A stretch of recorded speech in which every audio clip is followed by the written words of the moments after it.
Good evening. I'm John Batchelor. This is The John Batchelor Show.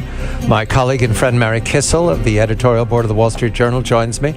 Mary is the host of WSJ.com's opinion journal each day at 1 p.m. And we begin this evening with conversations that are based upon Mary's work, which you can go to the website and watch the original. But this is John's comment on Mary's work's comments on the three topics at hand. First, charter schools.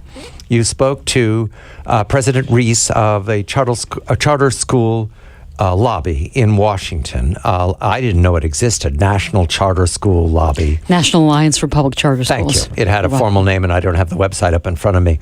However, the conversation was about how charter schools are doing, and if I go to their website and I see that they've doubled their enrollment since 2007, so they're doing very well, given the audience, but they're under pressure, Mary.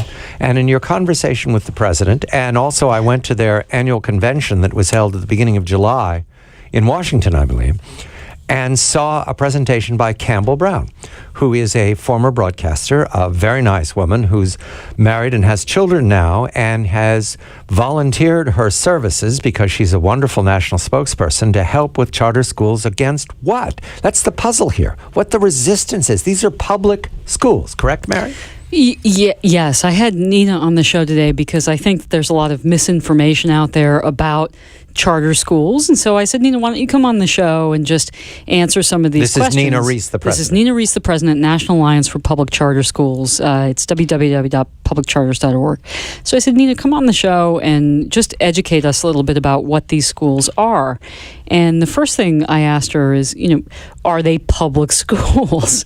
Because they are public schools. Right. They're just public schools that are unencumbered by union constraints. And so they can hire whomever they want. They can set a longer school day. But what they can't do is they can't discriminate against kids, just like public schools. So if a kid comes to them, they accept them, which is a fallacy that is kind of widely distributed amongst opponents of not just charter schools, but also school choice. The facts are consistent with everything going very well, which runs into the paradox here.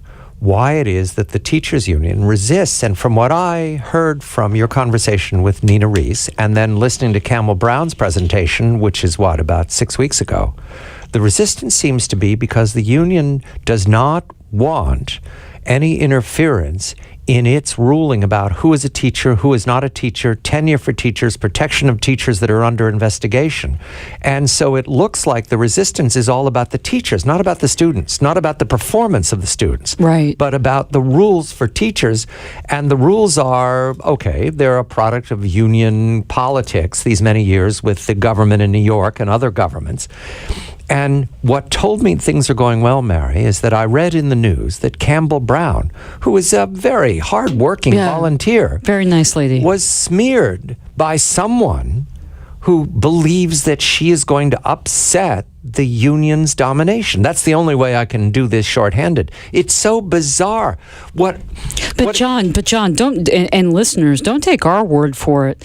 You had tens of thousands of parents from actually very poor parts of New York, the Bronx, right, kind of far out parts of Brooklyn, marching over the Brooklyn Bridge not so many months ago because they want a good education for their kids. Right. They're like everybody else in America.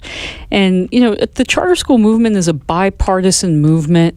Campbell Brown and a lot of people who support her are Democrats, by the way. This is not a conservative thing. Actually, it started with Democrats. And I think, John, this is the new civil rights movement of our time because many state constitutions, like, for example, California, say that every California resident they're guaranteed a sound, basic education. And you just had a lawsuit where a couple of students sued and they said, teacher tenure is keeping terrible teachers in our school district. We are not getting the sound, basic education that we are guaranteed under the law.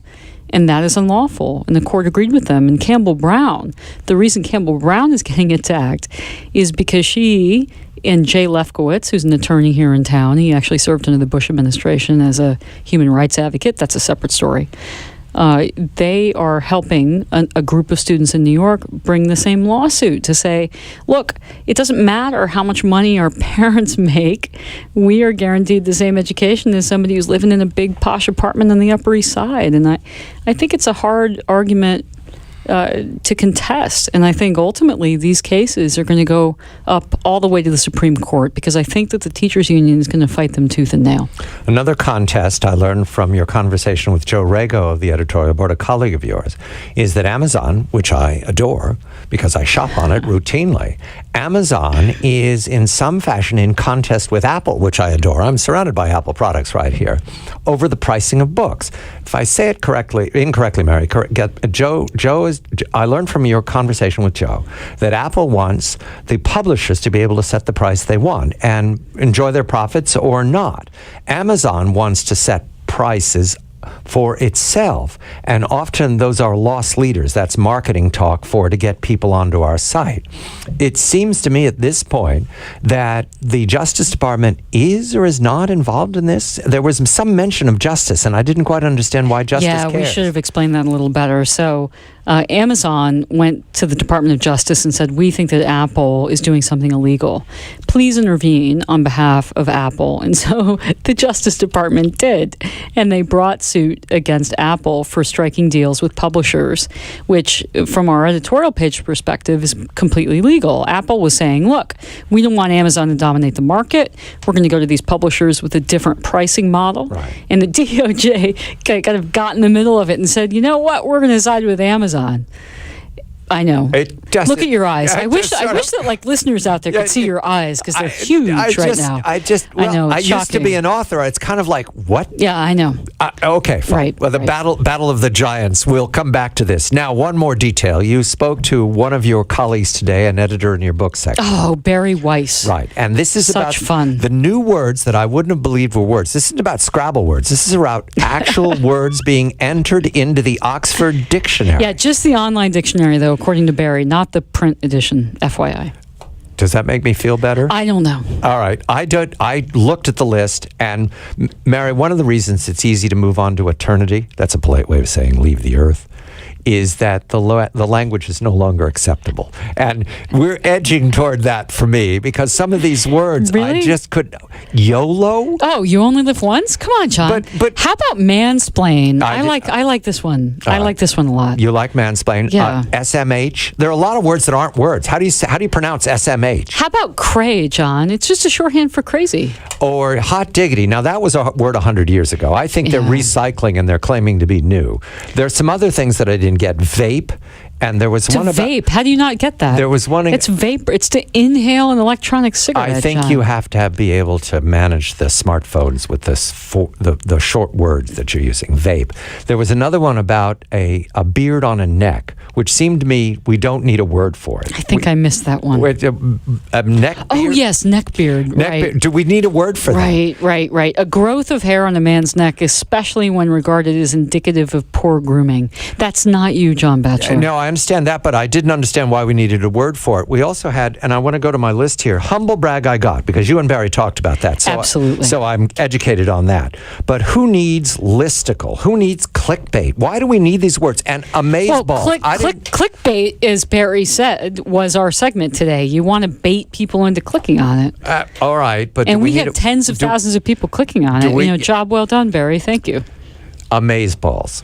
Awesome. I thought people were making it up. And there was a picture on your video of people playing on a beach, and I thought certainly it has something to do with summertime, but it doesn't. It's just It just means awesome, John. All right. When I was a young person like yourself, Mary, we had a word dynamite, right? That was adequate. We would say dynamite, amazeballs. The language evolves. It doesn't ring. John, you're an author. The language evolves. All right, I'll go along with that, except for these are new words, and that means, and they're online only, which is a polite way of saying don't get dug in on them, because they're not going to be here long.